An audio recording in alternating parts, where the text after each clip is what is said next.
સુરત શહેરમાં આઈટી વિભાગ દ્વારા છેલ્લા 5 દિવસથી 2 જગ્યાએ સર્ચ ઓપરેશન હાથ ધરવામાં આવ્યું હતું। ક્યાં ક્યાં પ્રકારના ડોક્યુમેન્ટ હાથ લાગ્યા?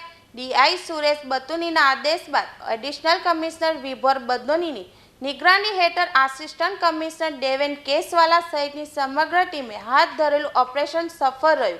એની પાછળ હાલ હાથ લાગેલા ડોક્યુમેન્ટ છે। સ્તર બદલીને જે ડોક્યુમેન્ટ ફેરવવામાં આવી રહ્યા હતા તેમાં રોકડના વ્યવહાર, રોકડની લોન, કન્સ્ટ્રક્શનના ખર્ચમાં વપરાયેલી રોકડ અને જમીનો મિલકતો જે રોકડમાં ખરીદાયેલી છે। ઉપરાંત પ્રોજેક્ટમાં જે લોકોએ મિલકત લીધી છે તેમાં કોણે કોણે રોકડમાં ચૂકવણી કરી છે તેની પણ વિગતો છે। અધિકારીઓને દરોડા દરમિયાન માહિતી મળી હતી કે એક નાના કર્મચારીને ત્યાં કેટલાક ડોક્યુમેન્ટ રાખવામાં આવ્યા છે। આથી એક ટીમ પર્વત પાટ્યા વિસ્તારમાં પહોંચી હતી। જોકે બિલ્ડરે ત્યાંથી ડોક્યુમેન્ટ ખસેડી લીધા હતા।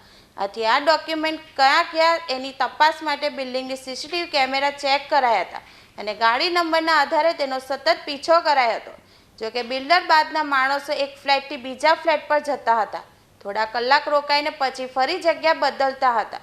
આ રીતે 5 ફ્લેટ બદલવામાં આવ્યા હતા। બીજી તરફ અધિકારીઓ પણ સતત પાછળ હતા, જે તે બિલ્ડિંગના સીસીટીવી કેમેરા ચેક કરાતા હતા। બિલ્ડિંગ પેસેજના કેમેરા પણ ચેક કરાતા હતા, જેથી કયા ફ્લેટમાં રોકાણ થાય છે તેની માહિતી મળે। બિલ્ડરના માણસો કોઈવાર કાર તો કોઈવાર 2 વ્હીલરનો પણ ઉપયોગ કરતા હતા। 5 ફ્લેટ આ રીતે બદલાયા હતા અને અધિકારીઓને આ ડોક્યુમેન્ટ મળતા 2 દિવસ લાગ્યા હતા। મળતી માહિતી મુજબ સુરાનાને ત્યાંથી કુલ 500 કરોડ અને રાકેશ કંસલને ત્યાંથી 200 કરોડના બેનામી વ્યવહાર મળ્યા છે।